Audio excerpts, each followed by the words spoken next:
Hey guys, like, subscribe, bell, face. Let's get into the video.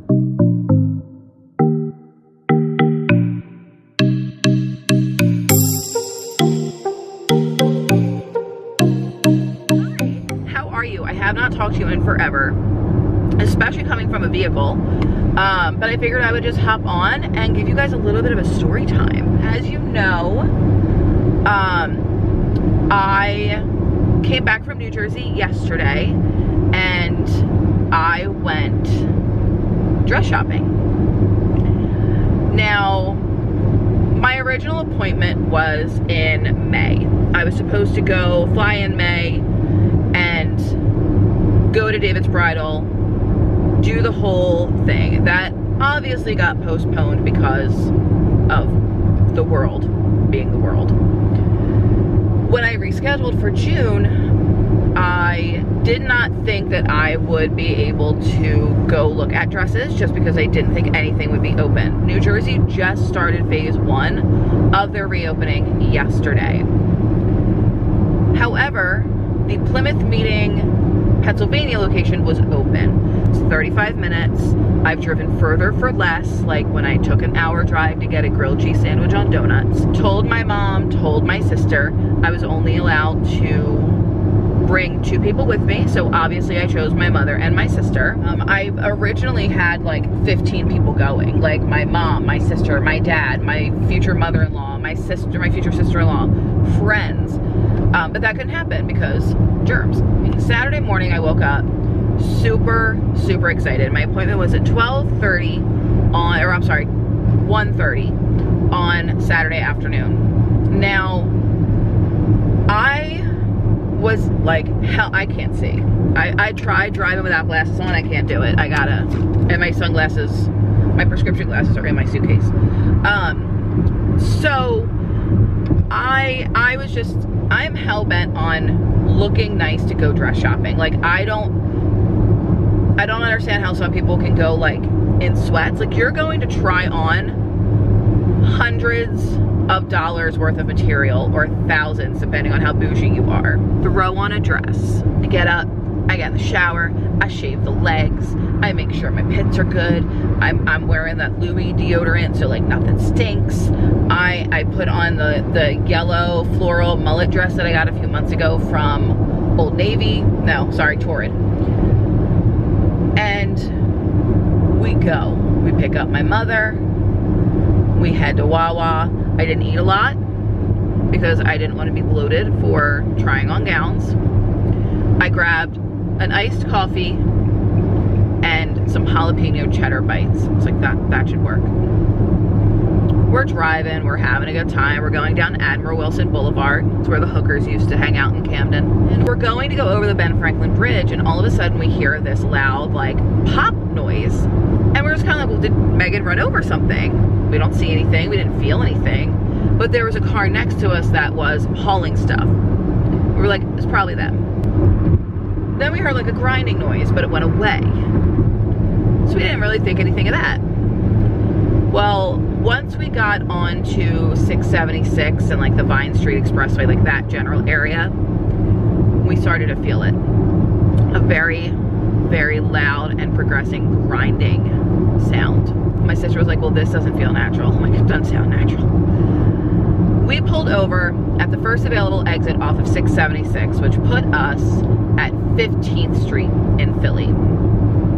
Now, when we pulled off, we pulled up to probably 8 or 9 cops just sitting there eating lunch. And I was like, oh, you know, great. They can help us if necessary. We pull over, and I get on all fours because I don't care. I look under the car. I don't see anything because we thought maybe we were dragging something. We go over to the police officers, and we're like, hi, excuse us, are you eating lunch? They were like, well, yeah, but what can we help you with?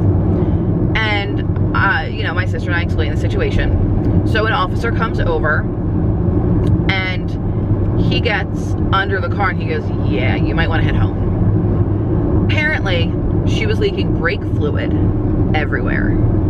And he goes, you should be able to make it home. Just be careful. Now, we went maybe 17 feet and Megan lost all brakes. There was nothing. So at this point, I'm like I'm sad for my sister because like now her car is breaking down. But at the same time, I'm like, why can I not go look at a dress? First time it's canceled. Second time canceled.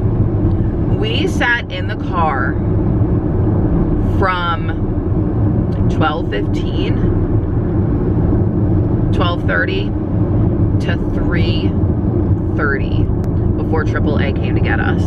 AAA gets there, they move the truck, or move the SUV, everything is dandy. We get my mom out of the car. Now my mom is 73, she has a very hard time walking, standing, everything. She had even brought like a pillow with her to sit with while I tried on gowns. We call for an Uber. 8 minutes, perfect, they cancel. He says, I can't get to you. Weird. Well, for another one. 11 minutes out, they cancel. They can't get to us. Now we're at 15th and Cherry, which is like near Market and Race Street. Give you a general idea, like those are two of the big name roads by us. All of a sudden we hear it, the chanting and what sounded like drums. We were caught in between a protest. Because of that is why the police were there. They were there in case anything happened, like it went from a peaceful protest to a riot. That is why no one could get to us, because they had everything shut down, 2 blocks in every direction. There's no place for my mother to sit, and she has now been standing for half an hour. My sister goes and talks to the cops, and they say, there's nothing we can do. Like, there's no way for anybody to get to you, you have to walk. We're like, what, we can't. She can't walk. So now I am upset because I have missed my appointment. I am also now upset because I am sitting on the side of the road, stranded. No one can get to us. I am now getting more concerned. Had it just been Megan and me, everything would have been fine. We would have just walked to wherever it was that we needed to walk to in order for a human being to come and pick us up. But we have my mother. Can't do that. So we're talking to the officers, and now I'm getting involved. Now I'm usually very calm under pressure, but I think the fact that like this was the second time that this bridal appointment had been canceled, I just kind of lost it. And I'm talking to the police officers, and they had told us, get the Uber to 15th and Vine, and we will escort them to you because we know your mother needs to get out of here. Like, right. She's diabetic, don't want her to sugar drop. They're like, worst case scenario, we call 911. I'm like, she won't need 911. She just needs to go home. At this point, I go and I'm talking to the police officers, and the one was like, well, I don't know what the problem is, just tell him to go to 15th and Vine. And I looked out in deadpan, I was like, I have told the last 3 Uber drivers, 3, to go directly to 15th and Vine. They cannot get to 15th and Vine. He goes, well, you need to tell him. I'm like, I literally just said the words to you. I've already told them. We had 8 Ubers cancel and 3 Lyfts.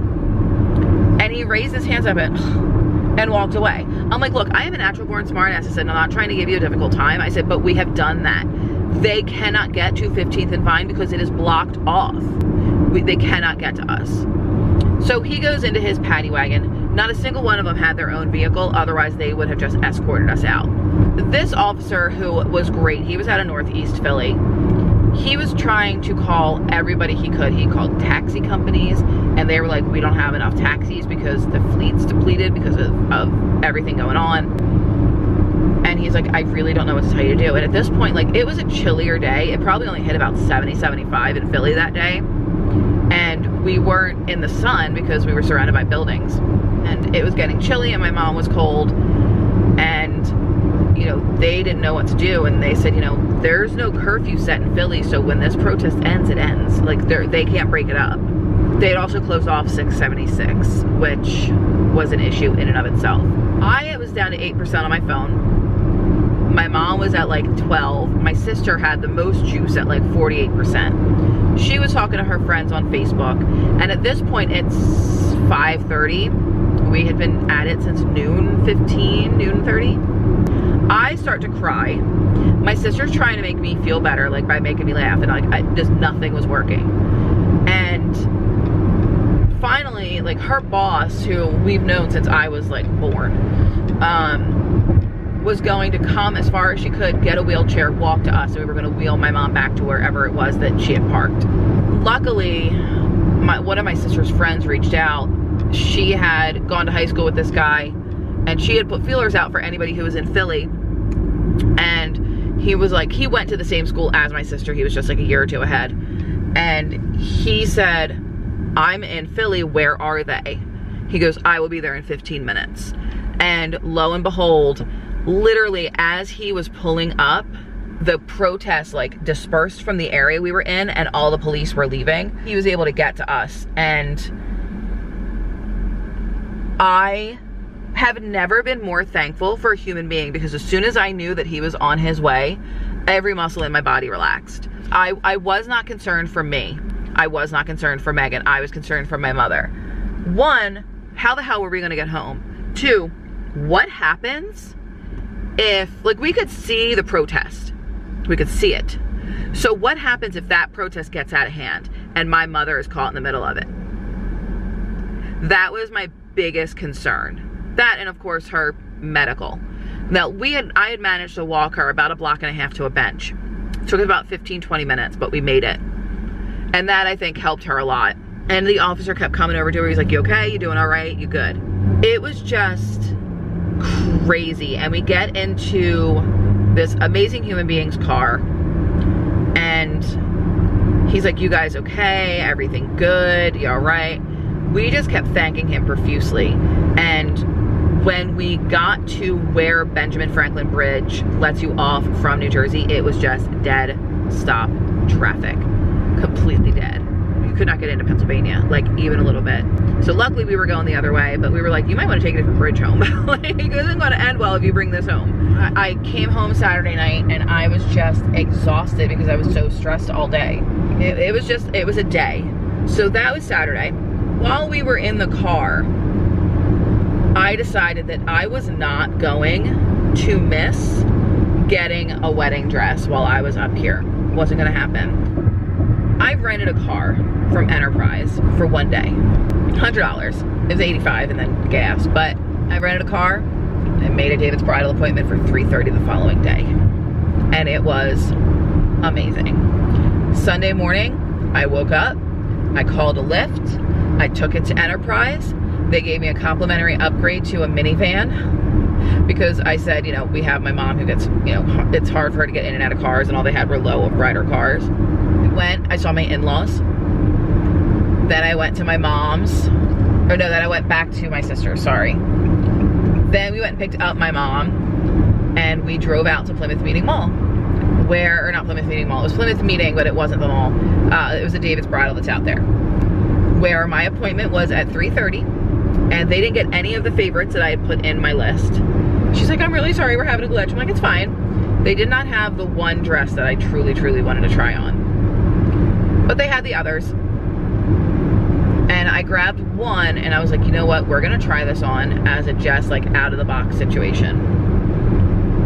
First dress I tried on, oh, actually, let me get back to this. The girl who helped me, her name was Erin. She had a sister named Megan and another sister named Lauren. My mother's name is Laura. So it was just fun that it was like Megan, Erin, and Laura, and Megan, Erin, and Lauren. And I really, really loved her to the point where, like, if I go back up there to do anything involving David's Bridal, I will be going to the Plymouth Meeting location to strictly deal with her. Like, I truly enjoyed working with her. And, you know, she accessorized and did everything. But the first dress I tried on, I liked. But I was a little bit bummed because it wasn't as emotional as I had thought it was going to be to try on wedding gowns. And I was kind of like upset at myself. I was like, did I overhype this, or is this just not the dress? Right on another dress, and I'm like, this definitely is not the dress. It was gorgeous on the hanger, but it was not gorgeous on me. And I showed Dave the dress. He went, whoa, thank God you didn't get that. I'm like, it was pretty on the hanger. He's like, too much lace.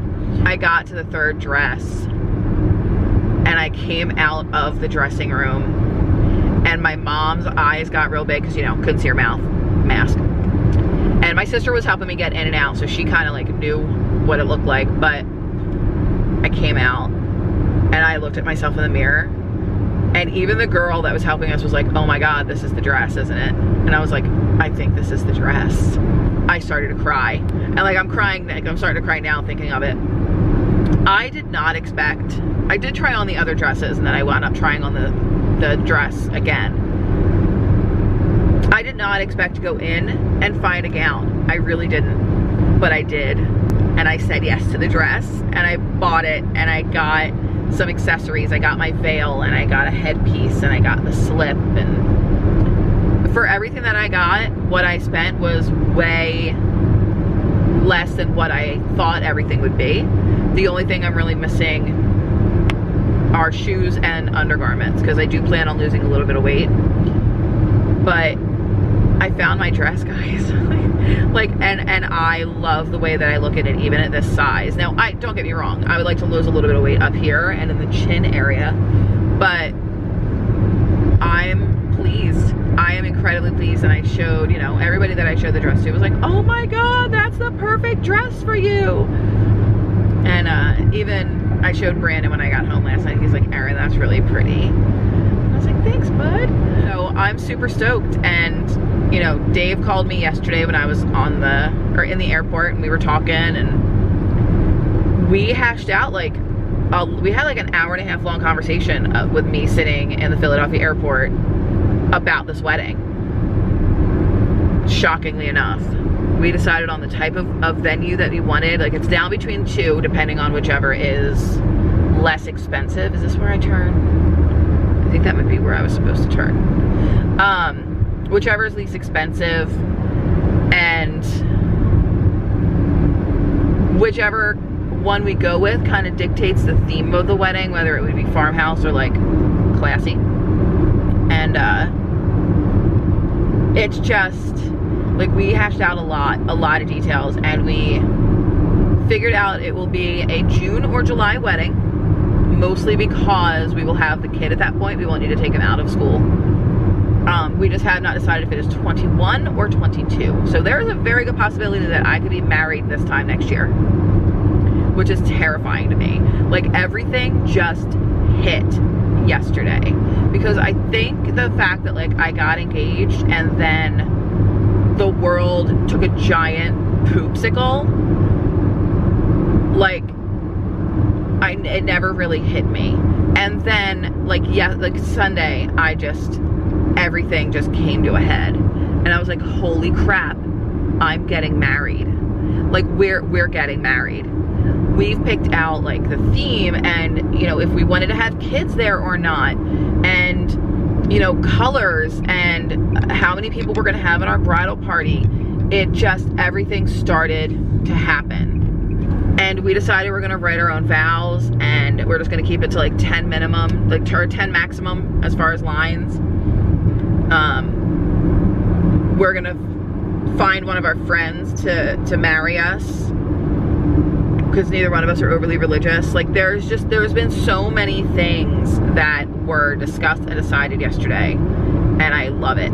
Like, it was all out of nowhere. But I really want to show you guys my dress, but you're just gonna have to wait a year or two.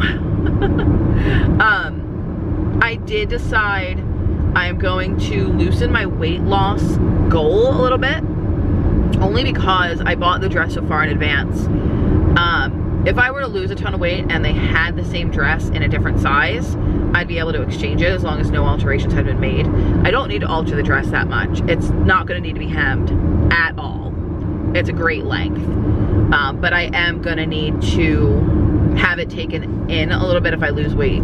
That being said, if I lose a ton of weight, I will have to exchange it for another size, or it could mess with the structure of the dress, like how it shows.